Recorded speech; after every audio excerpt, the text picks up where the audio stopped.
Cette image restera comme sa dernière apparition publique. Le pape François, hier après-midi, au balcon de la basilique Saint-Pierre pour les célébrations de Pâques. Buona Pasqua. Ce matin, le souverain pontife est décédé à 7h35. C'est le Vatican qui l'a annoncé dans un communiqué. Le pape François, chef spirituel d'1,4 milliard de catholiques dans le monde.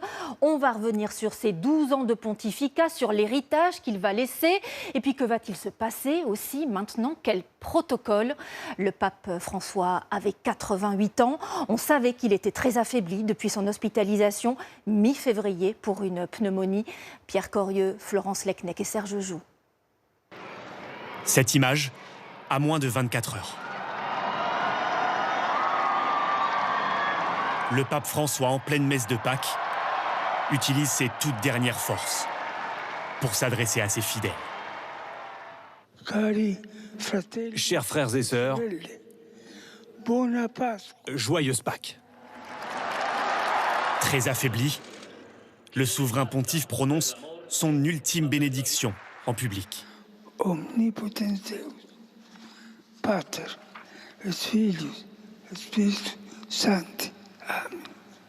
Suivi d'un tour en papa mobile, au contact de la foule.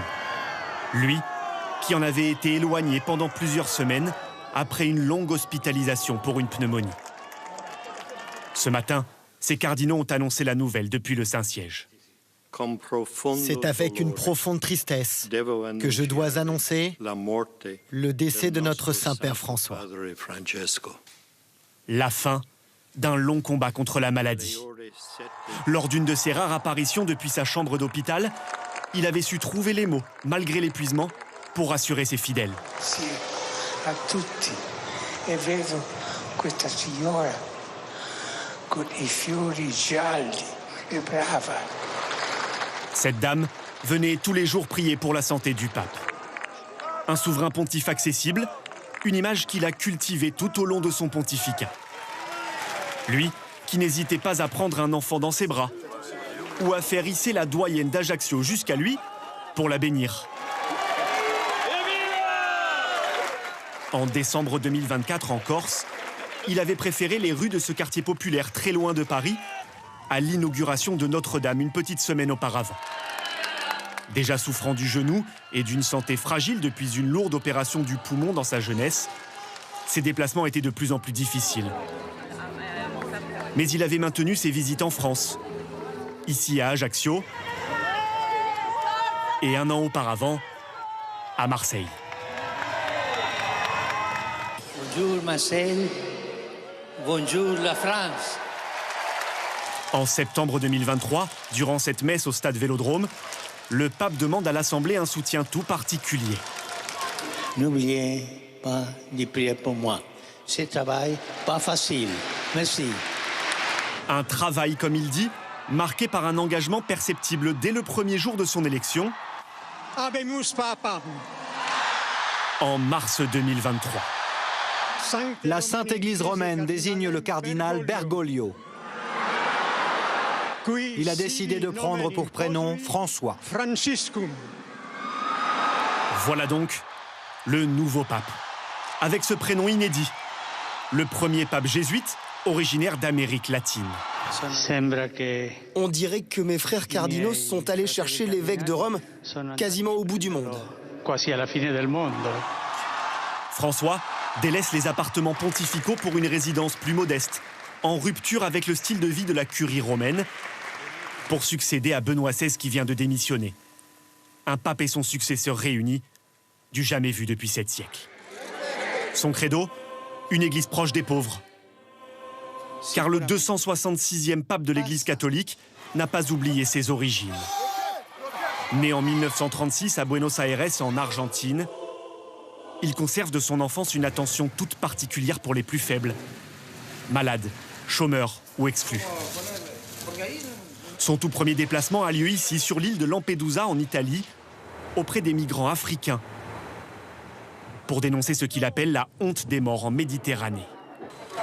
La cultura del benessere La culture du bien-être nous rend insensibles aux cris des alle autres. grida degli altri. Cette globalisation de l'indifférence nous a privés de notre capacité à pleurer.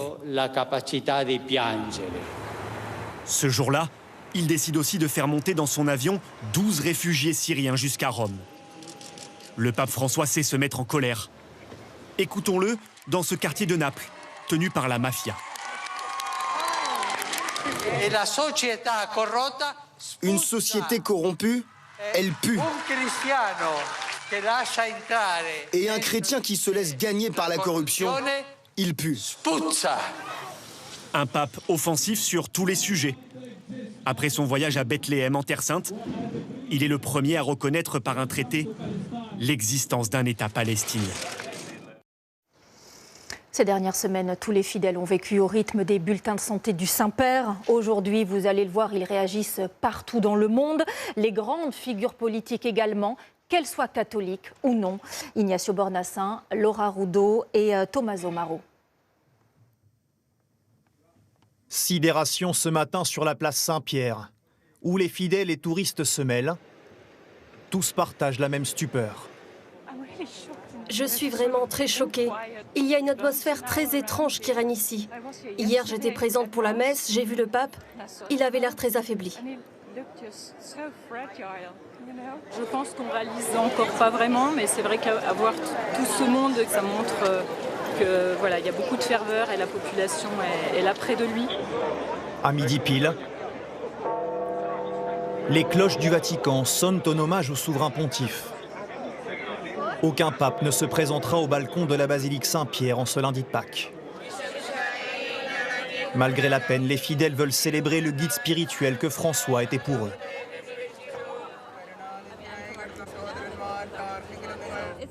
Je suis d'Argentine et le pape était argentin. Bien sûr, il y a de la tristesse, mais aujourd'hui j'ai envie de le remercier et célébrer sa vie.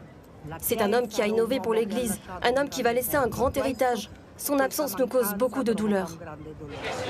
La mort du pape a une résonance internationale. Les caméras du monde entier sont sur la place Saint-Pierre et les réactions des leaders mondiaux unanimes. Repose en paix, pape François, écrit sobrement la Maison-Blanche. Vladimir Poutine salue une personne exceptionnelle. Giorgia Meloni, la chef d'État italienne, écrit dans un tweet. C'est une nouvelle qui nous attriste profondément, car un grand homme et un grand pasteur nous quittent. Le président Javier Milei salue également à l'instant la mémoire du premier pape argentin. La lutte inlassable du pape François pour protéger la vie, promouvoir le dialogue interreligieux et rapprocher la vie spirituelle des jeunes. Toute la journée, des milliers de fidèles vont continuer d'affluer vers le Vatican, où le cercueil du pape François sera transféré cet après-midi.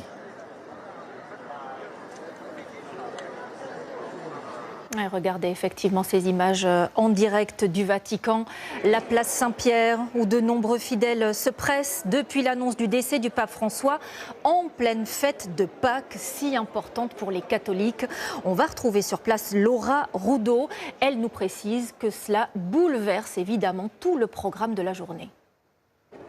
Oui, le décès du pape François bouleverse toutes les cérémonies de Pâques. À la place ce midi, le glas a retenti pendant une vingtaine de minutes pour la prière du rosaire qui s'est éteint, le pape François qui s'est éteint à 7h35 ce matin dans ses appartements privés. 9 jours de deuil ont été décrétés ici au Vatican et dès cet après-midi, le corps du pontife va être déplacé à la chapelle de la résidence Sainte-Marthe.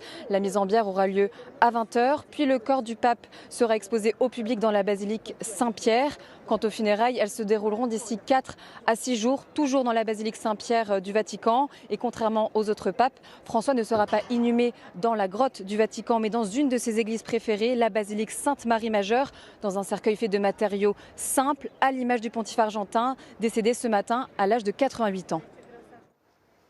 Et voilà donc pour ces précisions. En France, on se souvient bien évidemment que le pape François était venu 2 fois en 15 mois seulement, plutôt récemment. Il était à Marseille en septembre 2023, en Corse en décembre dernier. Là aussi, donc, les fidèles spontanément se rassemblent pour lui rendre hommage, pour prier. On voit cela avec Nicolas Robertson et nos équipes sur le terrain. 88 coups. Ce matin, les cloches de Notre-Dame ont retenti de longues minutes dans la capitale. Un hommage qui résonne avec la peine des croyants au pied de la cathédrale. Le père l'a rappelé à lui à cette date très symbolique. Je me sens un peu ému quand vous en parlez. Bah oui, je trouve que c'est très beau, c'est très très beau. C'était inattendu, avec un jour qui n'est pas comme les autres, donc qui porte beaucoup de sens. À Marseille, ses fidèles ont appris la nouvelle pendant la messe. Ce qui reste, c'est l'amour, parce que ce pape-là, il est venu à Marseille, on l'a vu et c'est vrai qu'on a tous prié pour lui. Ce que je retiens, c'est que, c'est notamment quand il est venu, c'est ces 4 petits mots qu'il nous a dit. C'est bonjour Marseille, bonjour la France. Voilà, ces 4 petits mots pour moi qui resteront toujours marqués. Partout, les hommages se sont multipliés, dans les villes mais aussi dans les campagnes. À Ranville, dans le Calvados, Marie-Christine a souhaité faire sonner les cloches pour que tout le monde dans sa commune puisse partager son émotion. Je pense que les chrétiens sont tristes de la mort et qu'elle doit être annoncée à tout le monde. Enfin, vous m'excuserez, mais c'est vrai que ça nous touche. Et c'est important que tout le monde soit au courant. Dans l'église, les fidèles se recueillent. Marie-Christine tenait aussi à afficher ce portrait au pied de la Vierge Marie. À Ajaccio, le souvenir de la visite du pape François en décembre dernier est encore très présent dans la mémoire des habitants. Cette grande journée de communion les a profondément marqués. Il y avait une ferveur et vraiment on se sentait transporté d'abord par le message et aussi par sa présence. Tout le monde y était, tous mes enfants, mon épouse, voilà, c'est très bien. Et c'est triste, c'est un grand homme. Simple, près du peuple et compréhensif. C'est ça, c'est très attentionné. Il va nous manquer. En ce jour de Pâques, partout en France, des messes seront célébrées pour honorer la mémoire du pape François. Jean-Marie Bagayoko, vous êtes, vous, en direct sur le parvis de Notre-Dame de Paris, où les cloches, on l'a entendu, ont sonné 88 fois ce matin en l'honneur du pape, 88 fois en référence à son âge, il avait 88 ans. D'ores et déjà, plusieurs temps de recueillement sont prévus. Effectivement, un programme bouleversé ici à Notre-Dame de Paris pour rendre hommage au pape. Ce matin, vous l'avez dit, les cloches de la cathédrale ont retenti 88 fois, comme les 88 ans du défunt pape. Cette commémoration, elle a duré environ 23 minutes et je peux vous dire qu'ici, sur le parvis de Notre-Dame, il y avait énormément d'émotions parmi tous ces fidèles venus du monde entier. Certains de ces fidèles, ceux qui sont arrivés très tôt ce matin, ont pu entrer à l'intérieur de la cathédrale pour assister à une première messe. Elle a eu lieu à midi aujourd'hui, une première messe évidemment consacrée au pape François. Il y aura une deuxième messe aujourd'hui à 18h et puis on l'a appris via le diocèse de Paris qu'une veillée de prière aura lieu ce soir. Elle commencera à 20h et devrait réunir des milliers de fidèles ici sur le parvis de Notre-Dame. Vous l'avez compris, Notre-Dame qui s'apprête à devenir dans les prochains jours un lieu de recueillement pour tous ses fidèles. Merci beaucoup Jean-Marie pour ces précisions. Emmanuel Macron, lui aussi, a réagi en déplacement dans l'océan Indien pour 5 jours. Le président, depuis Mayotte, a voulu saluer un homme toujours aux côtés des plus démunis. On l'écoute. Il a, durant tout son pontificat, été aux côtés des plus vulnérables, des plus fragiles, avec beaucoup d'humilité. Je sais la douleur que beaucoup aujourd'hui ressentent. Je veux leur dire le soutien de la France. Le pontificat du pape François aura donc duré 12 ans. Tout du long, il aura effectivement prôné une église proche des plus pauvres, en lien avec ses origines. Voyons quel héritage il va laisser. C'est avec Florence Lecnec et Emiliano Jarlo. Janvier 2023, grosse ferveur à Kinshasa. Pour ce 5e voyage du pape sur le continent africain, François continue à bénéficier ici du meilleur accueil. Et son discours résonne toujours avec les inquiétudes d'une population obligée de vivre dans sa grande majorité avec moins de 2 € par jour. Ôtez vos mains de la République du Congo. Retirez vos mains de l'Afrique. Arrêtez de piller son sol et de voler ses richesses. Priorité au sud. Voilà sans aucun doute le thème central qui peut résumer les 10 années de pontificat d'un pape qui s'est d'emblée mis dans les pas des plus pauvres. les immigrés débarqués à Lampedusa ou les peuples autochtones en Bolivie, pour dénoncer un colonialisme économique. Une économie qui tue, une économie qui exclut et qui détruit notre terre. Un discours qui aura permis à l'Église catholique de grossir ses rangs. 75 millions de fidèles en plus, proches d'un pape simple et souvent venu faire la leçon aux puissants. On ne peut tolérer que la Méditerranée devienne un grand cimetière. Pour le reste, celui qu'on attendait en grand réformateur aura été finalement assez prudent. En 2013, une petite phrase dans un avion avait pourtant soulevé de grands espoirs. Si une personne est homosexuelle et qu'elle est de bonne volonté, qui suis-je pour juger? Mariage homosexuel, avortement, préservatif, fin de vie. Le pape François n'aura pas fait bouger les lignes de la doctrine. Un temps évoqué, la nomination des femmes diacres ou le renoncement au célibat des prêtres seront même abandonnés. Englué dans la crise mondiale des abus sexuels, le pape François a bien convoqué ce sommet international et posé quelques garde-fous. L'Église ne cherchera jamais à étouffer ou à sous-estimer, aucun cas. Mais le Vatican n'a par exemple jamais donné les chiffres des procédures en cours. Toujours un peu l'homme du ni oui ni non, il n'a pas non plus condamné la Russie dans son offensive en Ukraine, tout en apportant son soutien aux victimes. Chers frères, chères sœurs, des fleuves de sang et de larmes coulent en Ukraine. Pouvait-il faire plus dans un environnement puissamment conservateur, à l'image d'un pape seul sur le parvis désert de la basilique Saint-Pierre en pleine pandémie? François, diminué par la maladie, semble avoir consacré ses dernières forces à nommer ceux qui décideront de son successeur, plutôt des rénovateurs, dans leur grande majorité. Et à l'instant, écoutez cette réaction que nous venons tout juste de recevoir, celle du Premier ministre François Bayrou. Il salue, lui, justement, un pape réformateur. Il n'avait peur de rien. Il voulait réformer l'Église et il voulait qu'elle soit aux côtés des plus pauvres et des plus fragiles. Il voulait qu'elle soit une maison de générosité et de fraternité. La question qui se pose maintenant est de savoir qui va lui succéder, qui sera le 267e pape de l'Église catholique. On va voir dans le détail ce qu'il va se passer dans les jours qui viennent, quel protocole très strict, très précis va se mettre en place, comment va s'organiser le prochain conclave. Nicolas Robertson et Olivier Santiki. C'est un moment solennel où le temps semble suspendu, celui du conclave. Littéralement cum clave, en latin, fermé à clé. Car d'ici 15 à 20 jours, les cardinaux seront bel et bien enfermés ici, dans la chapelle Sixtine, pour y élire le successeur du pape François. Pour le vote, plus aucun touriste. La chapelle Sixtine est transformée. On y installe les chaises, le plancher et le fameux poêle en fonte, avec sa cheminée. Après chaque vote, jusqu'à 4 par jour, les bulletins y sont brûlés, avec l'ajout de fumigène, pour communiquer le résultat à la foule massée à l'extérieur. Fumée noire, vote non concluant. Blanche, le successeur est désigné à la majorité des 2/3. Durant l'élection, tout contact avec le monde extérieur est interdit aux cardinaux. En dehors des votes, ils sont reclus au Vatican, à la résidence Sainte-Marthe.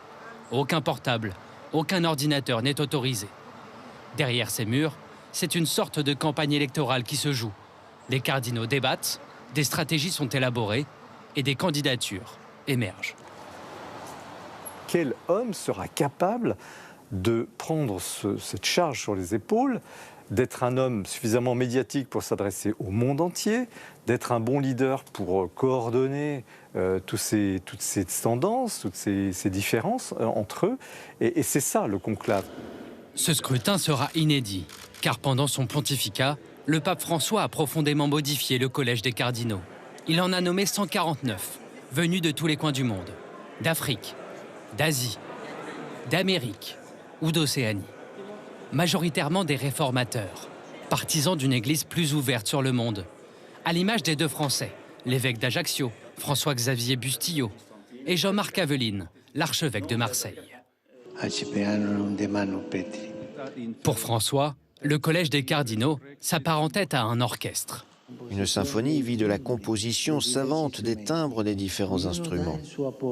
Chacun porte sa contribution, parfois seul, parfois uni à un autre, parfois avec tout l'ensemble. La diversité est nécessaire, elle est indispensable.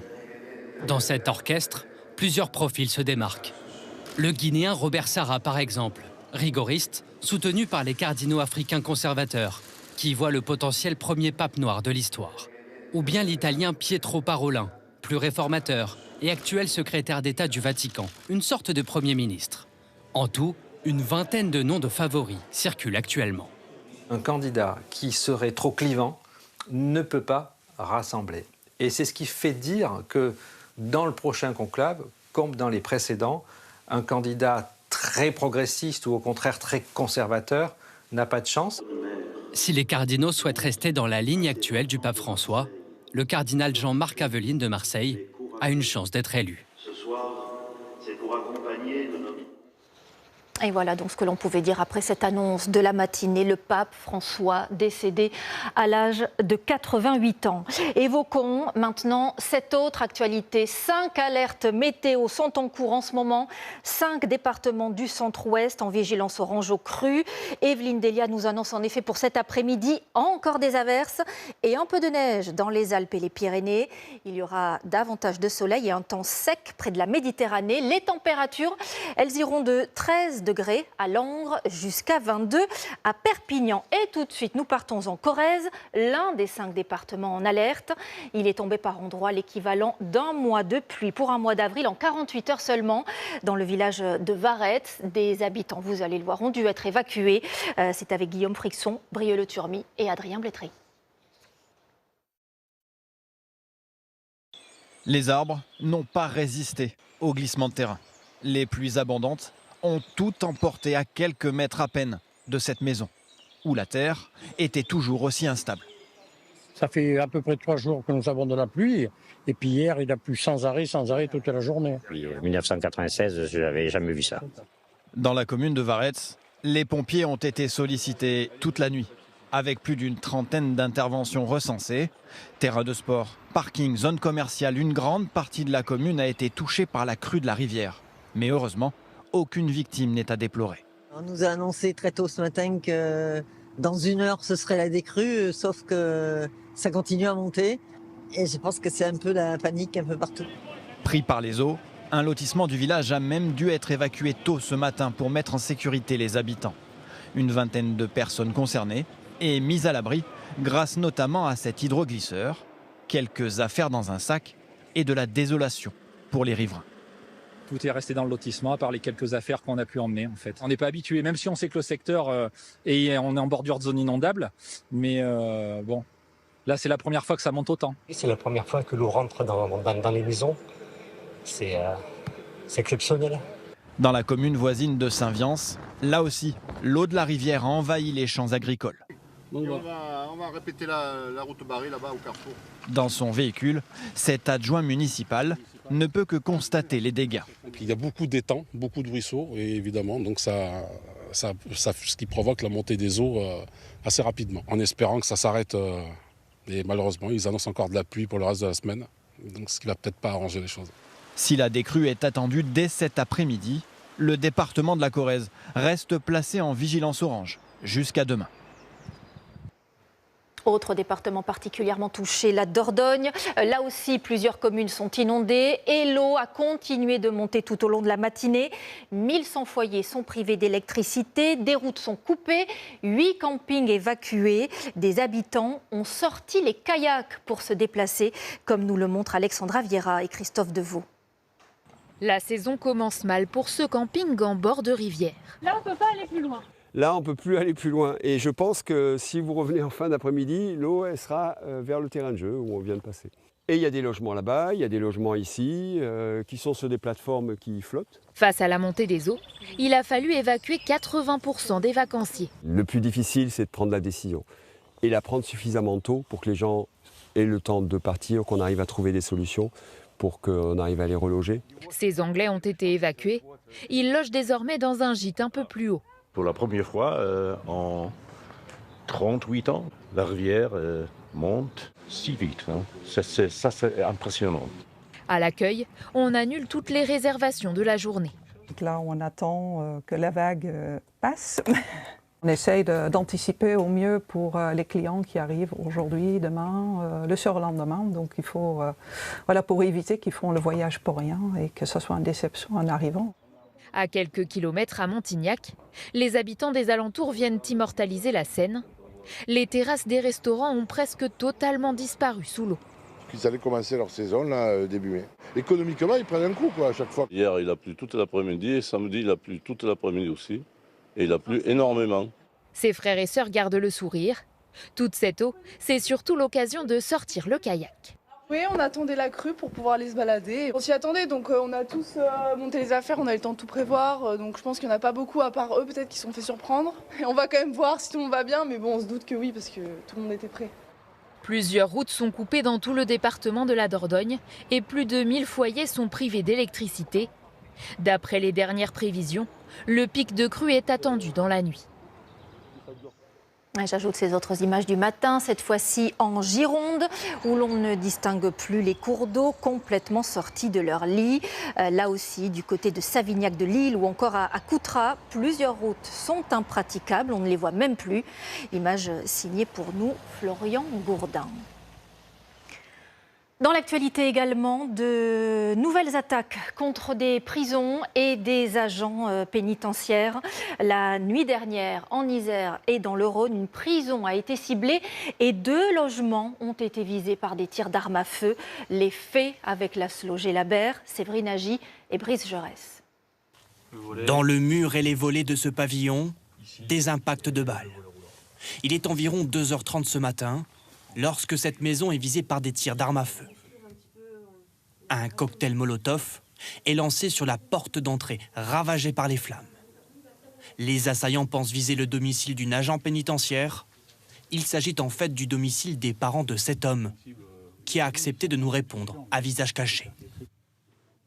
Trompé de maison ou de cible ou de lotissement, je ne sais pas, mais en tout cas, mes parents n'ont rien à voir avec le monde de la justice, ça c'est clair et net. Une grosse peur pour les parents, ouais, bien sûr. Sur place, les enquêteurs découvrent ce tag où est écrit le nom de la surveillante visée, suivi de ces 4 lettres DDPF, pour droit des prisonniers français. Dans la rue, une autre maison sans occupant a aussi été prise pour cible. Nous ne savons pas s'il s'agit de celle d'un agent pénitentiaire. Le parquet national antiterroriste s'est en tout cas saisi de ces 2 affaires. À quelques kilomètres de là, sur le parking sécurisé de la prison de Corba, 2 voitures ont aussi été brûlées.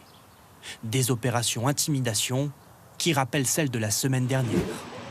Un départ de feu avait été déclenché dans le hall de cet immeuble où vit une agent pénitentiaire. Là aussi, le tag DDPF avait été découvert. Sur une messagerie numérique, plusieurs participants échangeaient via un groupe de conversation du même nom. L'un d'eux avait été brièvement entendu par les enquêteurs. Le groupe de conversation est aujourd'hui fermé. Toutes ces actions seraient-elles des réactions au projet du gouvernement de créer des prisons de haute sécurité ? Pour l'heure, aucune interpellation n'a eu lieu. L'enquête est toujours en cours. Dans l'Hérault, à Palavas-les-Flots, les recherches ont repris ce matin pour tenter de retrouver cet adolescent de 13 ans disparu en mer hier après-midi. L'enfant nageait avec sa famille et il aurait été emporté par une vague. Une enquête est ouverte pour déterminer les circonstances exactes de ce drame. Sur place, Louane Leroux et Manon Scarcello. Sur la plage, l'heure est à l'émotion au lendemain de l'accident. En tant que maman, quand j'ai appris ce qui s'était passé, c'est traumatisant. Ça m'a mis les larmes aux yeux, franchement. On a toujours un espoir, hein, voilà. Donc on pense très fort aux parents et très fort à ce jeune homme. Pour retrouver l'adolescent de 13 ans, cette vedette et un semi-rigide de la SNSM de Palavas longent le littoral depuis 7 heures ce matin. À bord, 9 sauveteurs en mer, rejoints plus tard par 3 plongeurs sapeurs-pompiers venus investiguer les digues. Hier, un hélicoptère de la sécurité civile et un drone survolaient la zone. Au sol, des plongeurs, services de secours et de sauvetage étaient mobilisés. Après 3 heures de recherche infructueuse, le préfet les a suspendus à la nuit tombée. Le propriétaire de cette yacht se trouvait à quelques mètres de l'accident. On ne peut pas rester insensible. Et en plus, on le sait, au bout de 3-4 minutes, si l'on ne pas retrouvé, on sait que l'issue, elle est fatale. Et on se dit, si c'est mon enfant, comment je... Voilà, oui, c'est catastrophique. La mer, calme ce matin, était hier houleuse, avec des vagues pouvant aller jusqu'à 3 mètres de haut. Elle était agitée, il y avait des vagues. Après, c'était pas non plus la grosse tempête. Depuis quelques jours, on a eu des orages et des intempéries. Et directement, là, aujourd'hui, la mer est calme, mais ça peut très vite tourner, en fait. Piégeuse, la Méditerranée a déjà provoqué plusieurs décès ici. Placé en vigilance jaune, le littoral héroltais a été considéré comme dangereux hier, d'autant plus en cette période où les postes de secours sont fermés.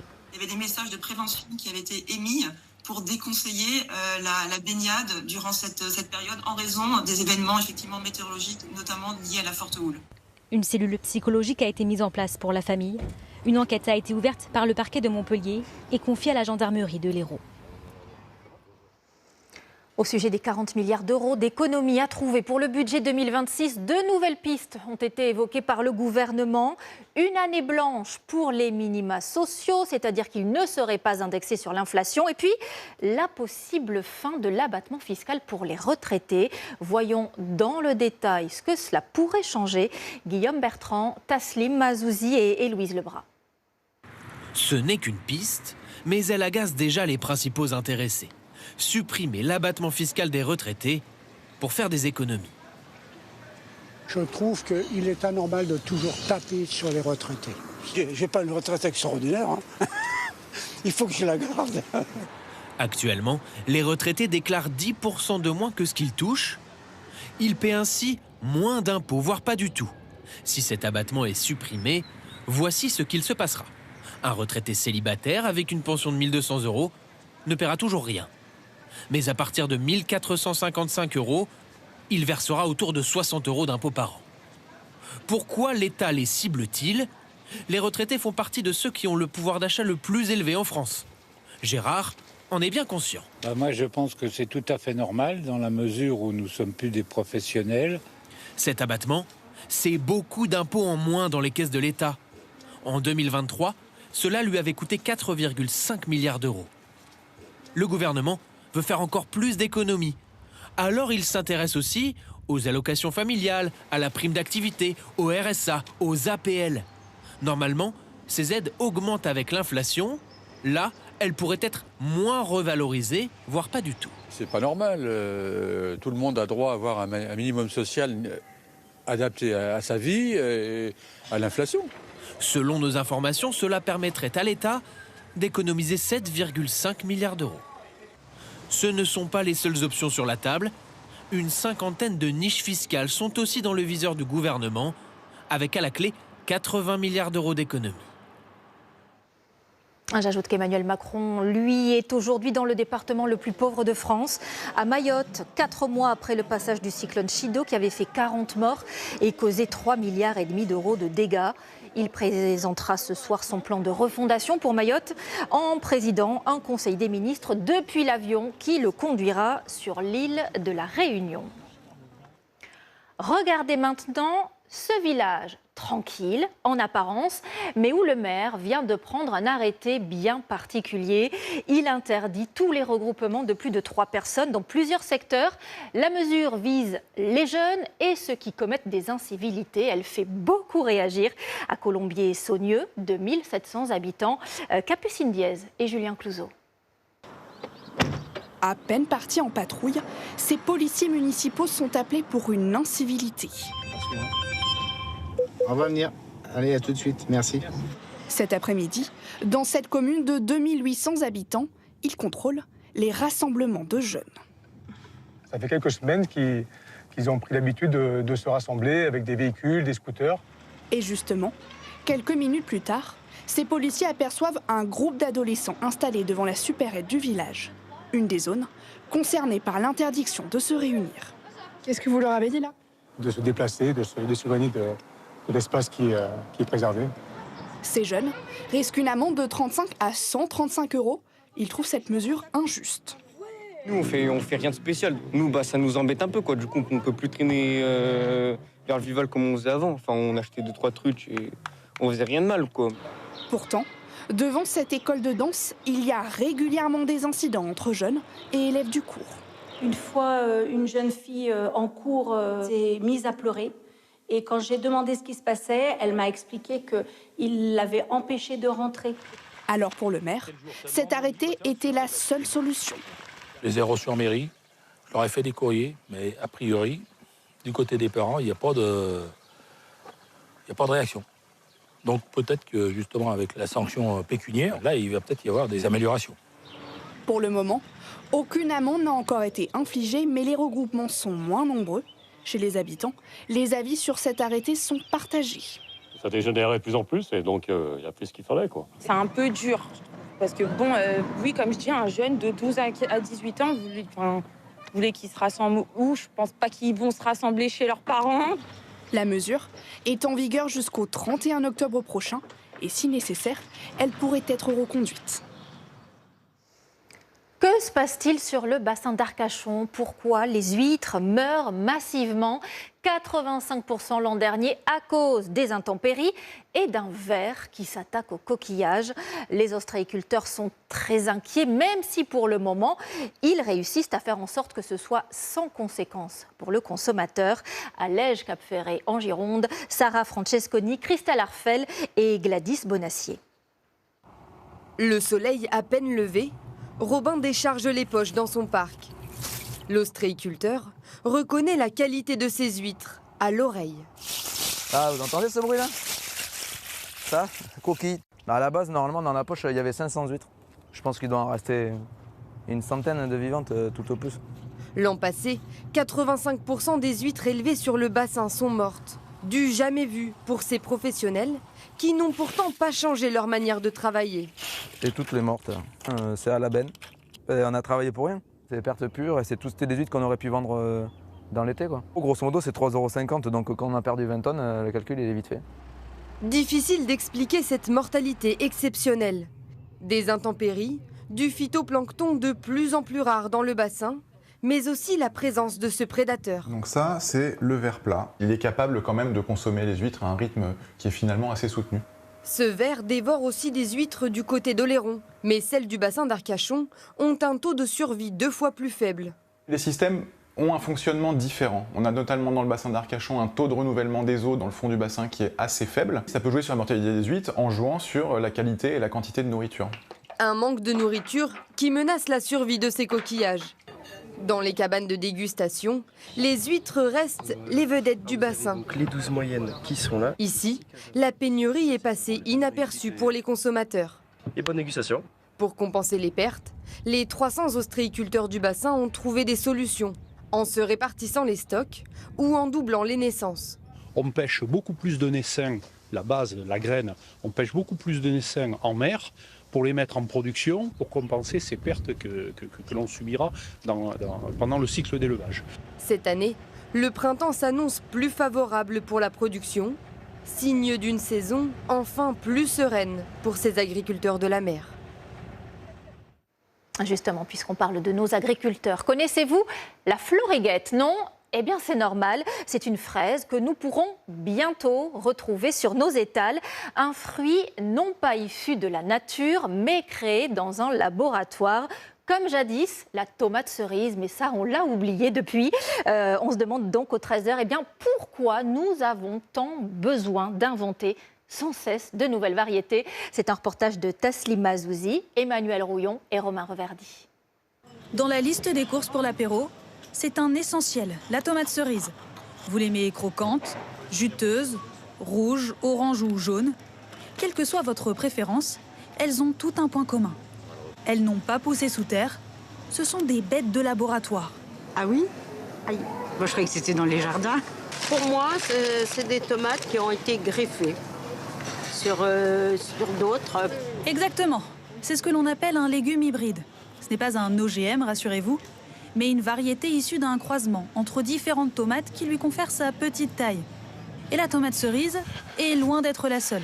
Donc ça, c'est une mandarine sanguine qui est intéressante. Regardez cette mandarine. Rien de particulier au premier abord, mais à l'intérieur...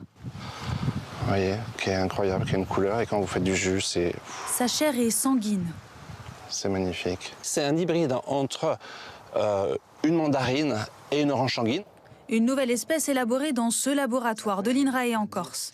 Ici, les chercheurs veulent créer la mandarine sanguine la plus juteuse, colorée, facile à éplucher. Ils ont réussi à en créer pour le moment 15 différentes. En tout cas, celle-ci, tu vois qu'elle est bien juteuse. Le processus est long. Tenez-vous bien, cela fait 20 ans qu'ils travaillent dessus. Il faut attendre que l'arbre grandisse, donc ça c'est assez long, qu'il fasse ses premiers fruits. On va faire des relevés tout le temps pour voir comment ça varie, par rapport aussi au climat, la chaleur, le froid. Est-ce que c'est un arbre qui a une bonne tenue? Est-ce que ça va être facilement cultivable pour aussi l'agriculteur? Si elles réussissent à convaincre les scientifiques, on les retrouvera peut-être un jour dans nos supermarchés. En attendant, un nouveau fruit devrait bientôt débarquer dans nos rayons dès ce printemps. Et c'est une fraise, la floriguette. Son nom est proche de la gariguette, mais son goût est bien différent. Floriguette a un goût beaucoup plus sucré. On va retrouver un arôme qui rappelle un peu les bonbons, quelque chose de plus plaisir. Sébastien n'est pas un agriculteur comme les autres. Il est payé par les grandes marques pour élaborer les fruits qui seront dans nos supermarchés demain. Ils doivent être bons pour les consommateurs et rentables pour les marques. Sur Floriguette, vous êtes sur une fraise intéressante puisqu'elle va avoir ici une capacité à former des fruits régulièrement. Vous voyez, il y a déjà les fleurs qui sont en place. Floriguette connaîtra-t-elle le succès? Difficile à dire. Certaines espèces hybrides comme cette pomme à chair rouge n'ont jamais pu être commercialisées à grande échelle, car trop sensibles aux maladies. Ouais, ces fruits du futur qui donneront peut-être les questions de demain dans le 13h à vos côtés. Bonjour Valentin Després. Bonjour Marie-Sophie, bonjour à tous. Nous écoutons aujourd'hui cette interrogation que nous soumet Christelle. Elle habite Solre-le-Château, c'est dans le Nord.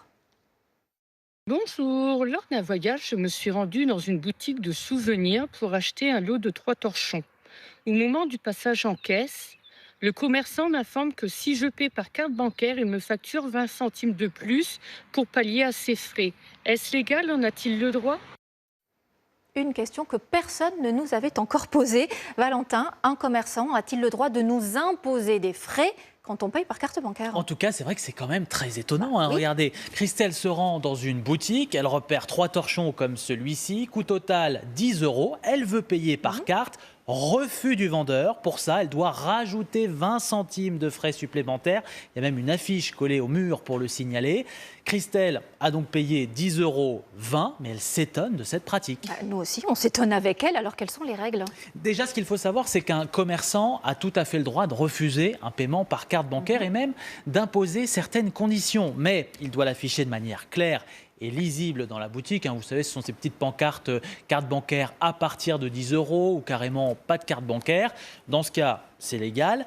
A l'inverse, s'il n'y a rien d'indiqué, vous pouvez tout à fait insister pour payer par carte. Si le vendeur refuse, il risque une amende de 3 000 € tout de même. Alors, je comprends cette règle, mais là, Christelle, elle nous parle d'autre chose. Elle s'est vue ajouter des frais supplémentaires. Est-ce qu'un commerçant a le droit de poser cette condition? Et disons que le commerçant se justifie par l'augmentation de ses frais. C'est vrai qu'à chaque paiement par carte, il paye notamment une commission. Et pour les achats de faibles montants, c'est parfois en quelque sorte un manque à gagner pour lui. Mais ça ne veut pas dire pour autant que Christelle doit prendre en charge ses frais. C'est même complètement interdit. Regardez ce que dit le Code monétaire et financier. Le bénéficiaire d'un paiement, ici le commerçant, ne peut appliquer de frais pour l'utilisation d'un instrument de paiement donné. C'est très clair.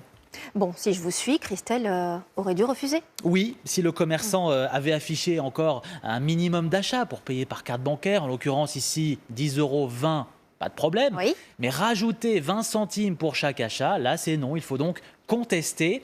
Et s'il reste sur sa position, rappelez-lui que cette pratique est passible d'une amende pouvant aller, là écoutez bien, jusqu'à 375 000 €. Voilà, là on est loin de 20 centimes. Pour ce qui est de Christelle, elle a déjà payé. Que lui conseillez-vous donc? Alors en principe, un avocat me disait que Christelle peut tout à fait demander le remboursement de ses 20 centimes, ticket de caisse et article de loi à l'appui. Bon, Pour une telle somme, elle ne le fera pas, surtout qu'elle est rentrée chez elle dans le Nord entre-temps. En revanche, si on lui redemande de payer ce genre de frais, il faut refuser et même signaler l'entreprise. Sur le site internet Signal Conso, des agents de la répression des fraudes pourront constater cette pratique illégale. Eh ben merci Valentin, et on remercie Christelle pour son témoignage, car elle nous a permis de soulever un problème qui ne doit pas arriver à d'autres. On redonne l'adresse pour vous Le écrire ? 13H, bien sûr, le 13H à vos côtés, @tf1.fr, le QR code également. Si vous êtes mécontent, par exemple, après une visite chez un professionnel de santé, un généraliste, un dentiste, allez-y, vous pouvez, vous aussi, nous poser votre question, n'hésitez pas. Eh ben merci Valentin. On va maintenant se croire dans le Far West américain avec les cow-boys de Camargue, les fameux gardiens qui travaillent dans les manades. Ce sont eux qui élèvent les taureaux. Alors quand on n'est pas du coin, leur métier peut sembler bien mystérieux. Martin Falaiseau et Solène Robin ont pu les suivre. Regardez, c'est à la fois très beau et impressionnant.